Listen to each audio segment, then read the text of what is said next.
Living Zero Waste isn't actually really about reducing waste, it's more about climate action, and that waste is just a symptom of a broken system. And that broken system requires continual extraction of resources from the earth to make these items that we're throwing away and not recovering.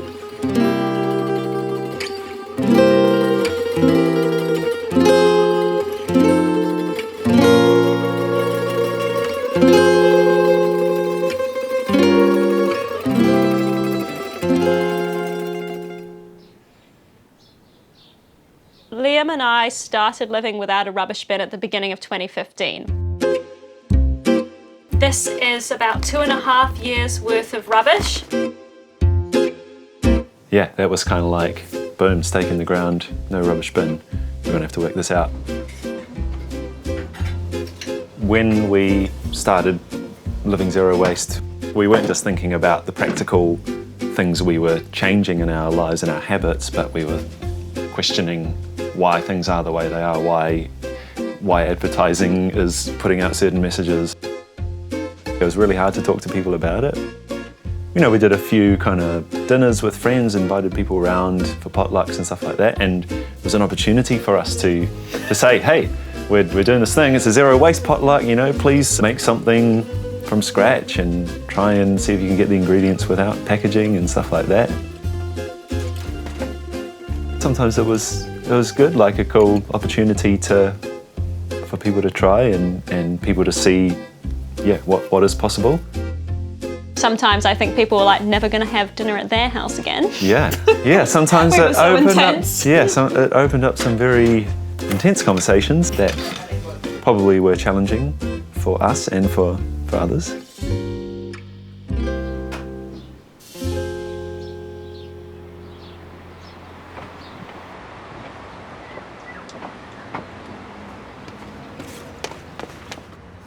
Within about 18 months, we just really felt the need to share this experience with more people. So we decided to do a public talk. And again, that talk was just supposed to be a one-off talk to kind of get it out of our system so we could be like not obnoxious with our friends and family. We'll have a closed session just for Waste Free Welly members to give some more updates and do some planning for 2023. But then what ended up happening, we had like 200 people turn up. We started getting all of these invites to come to schools and workplaces, and we're going in our lunch break. So we decided just to quit our jobs and travel New Zealand full-time for a year. And we were going to call that year-long project the Rubbish Trip.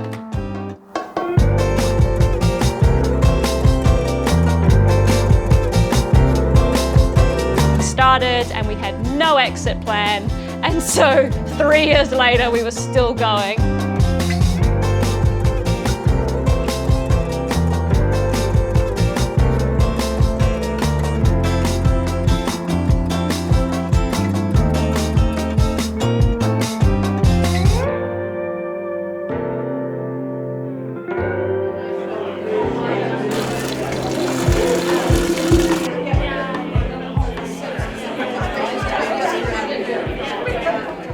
Zero waste isn't just about plastic, it's not just about packaging, and to be honest with you, it's not even about waste. It's actually about rethinking the way that we use all of the planet's resources. Because if you think about everything that we have in our lives, every item, it has come from the earth in some form at some time. And, you know, in order to get those resources, we have to mine and extract raw materials. We might buy them, use them for 6 months, and then it's broken, and then it becomes waste. And to be honest, a lot of this stuff isn't really even necessary for us to have a meaningful and fulfilled life.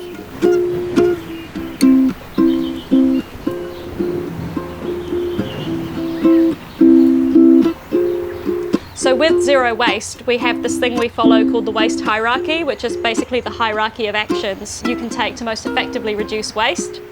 Refuse the things you don't need, reduce even the things you do need, reuse whatever you can, and then you start to think about recycling, and then rot for composting. Yeah, it's looking good.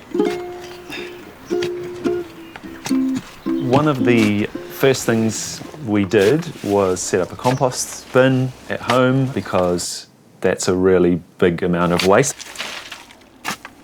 the average bin in New Zealand, 30 to 50% of it is food waste. So if you can sort out that, you're already halfway there.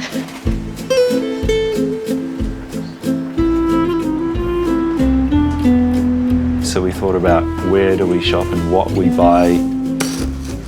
Refill stores with bulk bins and things like that, where we could bring our own bags and containers to refill. We're part of the tool library, so we can borrow tools if we need them instead of owning them. Hello.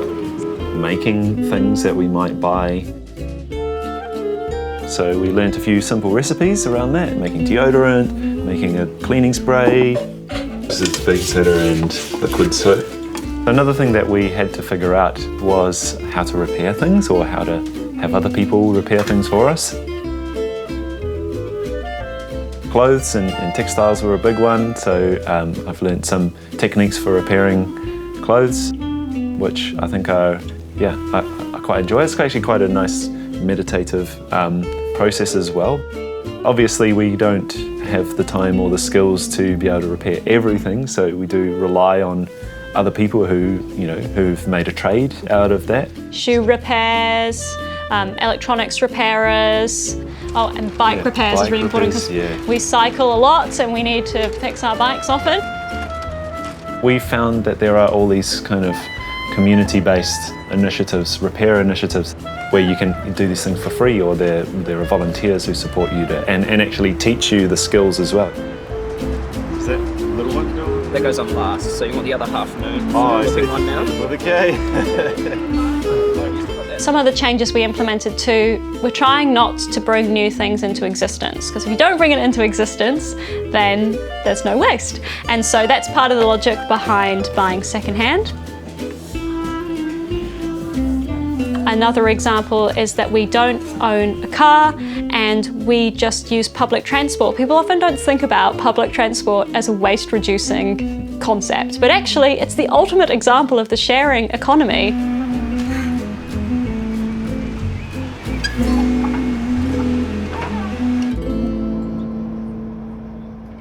So we keep all of the rubbish that we produce, we weigh it before landfilling it, and we do that just in chunks. Okay, so shall we go through it? Well, yeah, do a little show and tell, I suppose, of the sorts of things that we still come across. Your little windows on your envelopes that are plastic. Yeah, pretty annoying. So medical related waste is something that we consider unavoidable. I get a lot of migraines, so we have a lot of ibuprofen packets. You get tea and you think, oh yeah, I'll take the tea bag home, but then the tea bag turns out to be a fancy luxury plastic tea bag. So this isn't just those paper bags with a little bit of plastic in them, this is 100% plastic bag.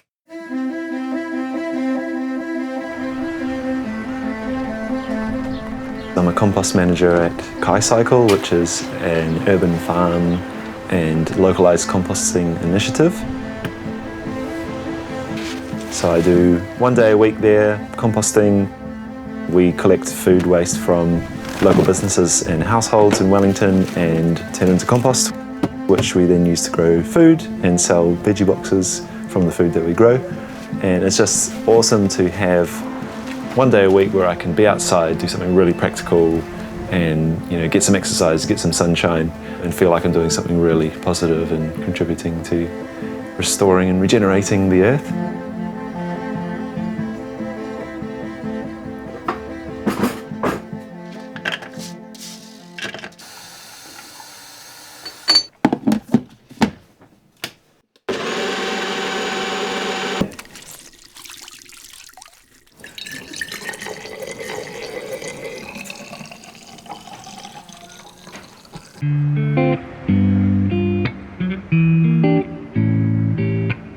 This is the office where I work in Wellington. I'm a Senior Associate at the Institute of Governance and Policy Studies at Te Herenga Waka, Victoria University of Wellington, which is not a paid position, but I get to be in this office and I use it as my base for a lot of the advocacy and research work that Liam and I do. One of the things I do is I'm a researcher at Aomeomeo Aotearoa, which is a multi-university research project into the circular economy, and I'm also a researcher for Zero Waste Network. So those are a couple of the paid research roles I have, and then we do a whole lot of other advocacy work that isn't paid, but together it sort of all balances out. I think that's one thing a lot of people maybe don't realise.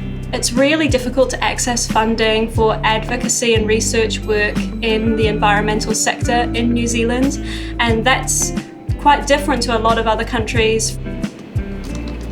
Part of our advocacy work involves supporting businesses who are keen to reduce waste, to help them make those changes. For example, through an organisation we co-founded called Takeaway Throwaways, we do loads of work alongside cafes to phase out single-use coffee cups and use reusable cup systems instead, including in institutional settings like university campuses.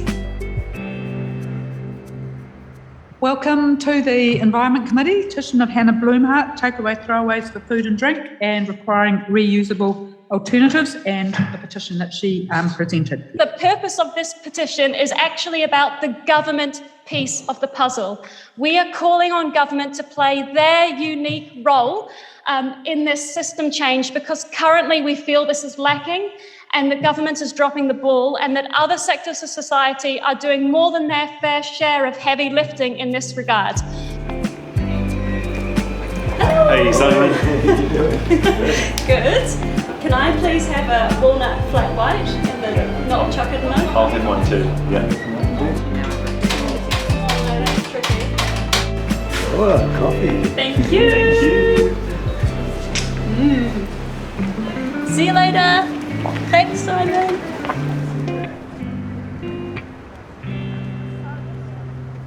What we just sort of learned quite quickly was that you can't do it on your own. Like, you actually need to have business owners who are running a low waste grocery shop to be able to get your goods without packaging. You need to have people in the community who know how to repair things and can make a business out of repairing things, otherwise how are you going to get it repaired? It's just like the small, medium businesses and civil society, community enterprises, where this is the powerhouse of zero waste living and what makes it possible. And that's kind of become the community that we're really dependent on. So as individuals, there's a lot that we can do in our own lives, but after a certain point you reach a ceiling beyond which you cannot go on your own, and then the success of your zero waste endeavour really depends on the success of the zero waste businesses and organisations, and the barriers they face become the barriers that you face to living zero waste. Or where it's, it's cheaper to throw your food into the rubbish and into the landfill than it is to set up a system to actually compost that or have that diverted in a way that's beneficial. We will hear people say, what's the point of individual action? We really see our individual lifestyle change not as some neoliberal individualisation of responsibility, but rather individual change in the service of system change. We do have a number of privileges that make it easier for us to live low waste, and we recognise that. And for us, our primary goal is to work out why is it that it's not easier for more people to live this low waste lifestyle, and then those are the things that we need to target through advocacy to government and policy. The point of individual action is that it's not going to solve these problems, but that it's actually going to normalise and create a widespread awareness of what the challenges are and how we can actually create genuine change to make it more accessible and more normal for everyone.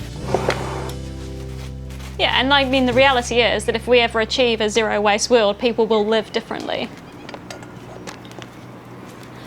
One value that I think is really important as well, that has always been a driving motivator for me too, and I think is also quite strong in New Zealand culturally, is the idea of fairness, which links into the idea of justice. And I think when we look at environmental degradation, a lot of it is driven by the fact that we have a really unequal society. We have a history in New Zealand of colonialism where land was taken and agency from Māori populations, and from that we've created this system that benefits a very small number of people and socialises all the harm. So trying to think about how do we create or do what we can to restore more balance and fairness in the world.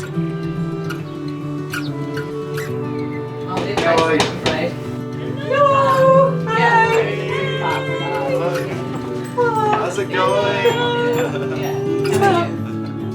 We're trying to push back against the culture of entitlement, and that's very self-centered, of like, oh, I deserve this and I can exploit whether it's other people or the natural world for my own benefit, for the benefit of my company. That same attitude, that same culture of entitlement that creates exploitation or enables exploitation is kind of a shared thing that we're trying to fight against, or trying to point out that that's not how we have to do things. Well, we always end up feeling such Sausage Sunday. It's like, oh, is there going to be enough food? So we don't actually feel like our life is that radical. We don't feel like the changes we need to make are that big. I think often because we're grappling with big issues, climate change, plastic pollution, all of that stuff, like I think it's quite easy to feel overwhelmed and think that there's nothing that can be done about it. But actually the changes to be made are not that huge. And it's really about doing what we can to show that it's possible to live like this. Cheers. Has anybody ever smashed a glass?